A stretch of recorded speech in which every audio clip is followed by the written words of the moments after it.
राधे राधे मित्रों, हमारे चैनल हरि कृपा में आपका बहुत बहुत स्वागत है। मित्रों, आज हम आपके समक्ष वैशाख मास महात्म्य का छठा अध्याय लेकर आए हैं। अध्याय शुरू करने से पहले मित्रों, मेरी आपसे एक रिक्वेस्ट है कि अगर आप हमारे चैनल पर पहली बार आए हैं और अभी तक आपने हमारे चैनल को सब्सक्राइब नहीं किया है तो प्लीज़ पहले हमारे चैनल को सब्सक्राइब कर लें। साथ ही साथ नोटिफिकेशन बेल को भी ज़रूर दबाएं ताकि जब कभी कोई नई वीडियो आए तो उसकी नोटिफिकेशन आपको सबसे पहले मिले। इसी के साथ श्री हरि के चरणों में अपना नमन करते हुए महात्म्य स्टार्ट करते हैं। नारद जी बोले, हे राजन, वैशाख मास में मार्ग में चलने से व्याकुल और प्यासे मनुष्यों को जो जलदान नहीं करते वे पृथ्वी पर पक्षी की योनि पाते हैं।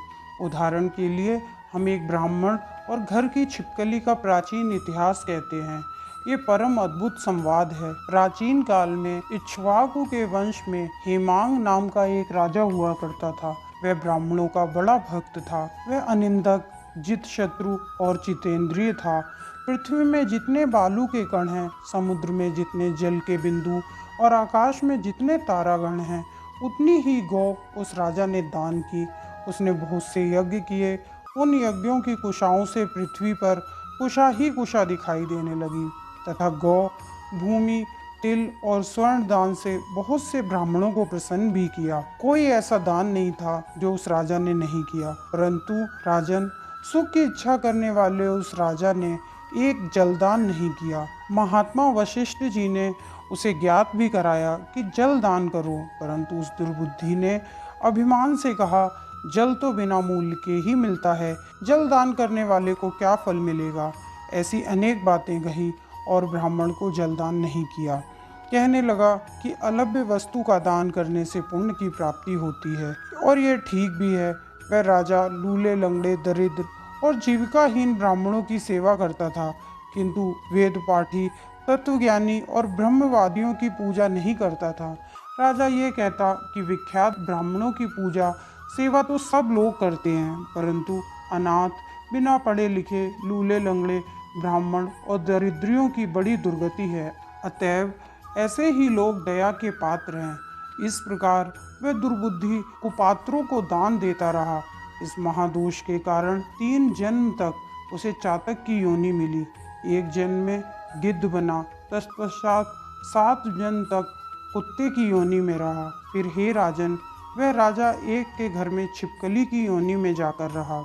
उस राजा का नाम श्रुतकीर्ति था तथा मिथिलापुरी का राजा था। वह छिपकली उस राजा के घर के दरवाजे की चौखट के ऊपर कीड़ों का भक्षण करती हुई 87 वर्ष तक वहीं रही। एक दिन दैव योग से मुनिवर श्रुतदेव नाम के ऋषि दोपहर के समय मार्ग से व्यथित मिथिलापति के पास आए। ऋषि को देखकर राजा अत्यंत प्रसन्न होकर सहसा उठ खड़े हुए और बड़े आदर सत्कार से मधुकार्पिक से पूजन कर चरण धोने लगे और चरणोदक को अपने मस्तक पर छिड़का। तब दैव योग से एक बूंद जल उस छिपकली पर जा पड़ा। जल की बूंद पड़ते ही उसे ज्ञान हो गया और नाना प्रकार की योनियों के दुखों से दुखित हो ब्राह्मण देवता से हाय हाय कर कहने लगा, हे ब्राह्मण, मेरी रक्षा करो, मेरी रक्षा करो। एक छिपकली का ऐसा शब्द सुनकर ब्राह्मण को बड़ा आश्चर्य हुआ। वह कहने लगा, हे गोधा, तू कहाँ है? क्यों विलाप करती है? तेरी यह दशा कैसे हुई? तू देवता है या पुरुष या कोई राजा है अथवा ब्राह्मण? हे महाभाग, तू कौन है? कह तो सही, मैं आज ही तेरा उद्धार करूँगा। ऋषि की ऐसी बात सुन वह राजा महामतिमान श्रुतदेव जी से कहने लगा कि हे ब्राह्मण, मेरा जन्म इक्ष्वाकु कुल में हुआ था और मैं वेद शास्त्रों का पूर्ण ज्ञाता था। पृथ्वी में जितने रज के कण हैं उतनी ही गौएं मैंने दान की। मैंने सभी यज्ञ किए, वापी, कूप और तालाब बनवाए, अनेकों दान किए और धर्म पूर्वक राज्य भी किया, तो भी मेरी ऐसी दुर्गति हुई है और मुझे स्वर्ग नहीं मिला। 3 जन्म तक मुझे चातक की योनि मिली। एक जन्म में मैं गिद्ध हुआ, फिर 7 जन्म तक कुत्ते की योनि पाई और अब छिपकली की योनि में हूँ। यह राजा आपके चरणोदक को अपने ऊपर छिड़क रहा था, जिसकी एक बूंद उछलकर मेरे ऊपर आ पड़ी, जिसके पड़ने से मुझे पूर्व जन्म का स्मरण हो आया और मेरे सारे पाप दूर हो गए। हे द्विजवर, 28 जन्म तक मुझे छिपकली की योनि भोगनी पड़ेगी। तरह तरह की दैवी सृष्टि दिखाई देती हैं, अतः मैं इन जन्मों से डरता हूँ। हे द्विज, मेरी यह दशा कैसे हुई, यह विस्तार से कहिए। यह सुनकर द्विज ज्ञान चक्षु द्वारा सब वृतांत जानकर कहने लगा, हे गोधा, मैं तेरी इस बुरी योनि का कारण कहता हूँ, चित्त लगाकर सुन। तूने माधव भगवान के प्यारे वैशाख मास में जलदान नहीं किया। तूने जल को सुलभ समझकर यह निश्चय कर लिया कि यह अमूल्य है, अतः मार्ग में चलने वाले और धूप से पीड़ित ब्राह्मणों को तूने जलदान नहीं किया। साथ ही पात्रों को छोड़कर कुपात्रों को दान दिया। जलती हुई अग्नि को छोड़कर क्या कोई राख में हवन करता है? प्राय बताए हुए सुगंध आदि से युक्त कांटेदार वृक्ष का कोई पूजन नहीं करता। सब वृक्षों में पीपल की ही पूजा होती है। लोग तुलसी को छोड़कर कटेरी का पूजन क्यों नहीं करते? पूज्यता के विषय में अनाथ होने की आवश्यकता नहीं है।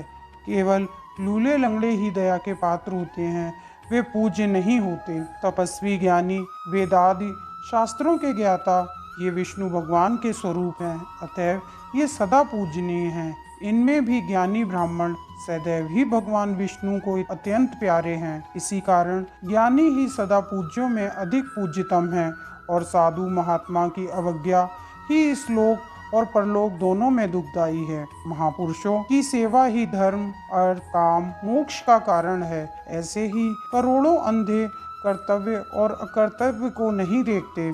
जैसे मंद आशय के लोगों की संगति से कुछ नहीं मिलता, वैसे ही जल में तीर्थ और मिट्टी अथवा पत्थर के बने देवताओं से भी तत्काल कुछ लाभ नहीं होता। ये तो बहुत काल में पवित्र करते हैं, किंतु साधु महात्मा तो अपने दर्शन से ही पवित्र कर देते हैं। साधु सेवा से कोई भी सुशिक्षित पुरुष दुखी नहीं होता।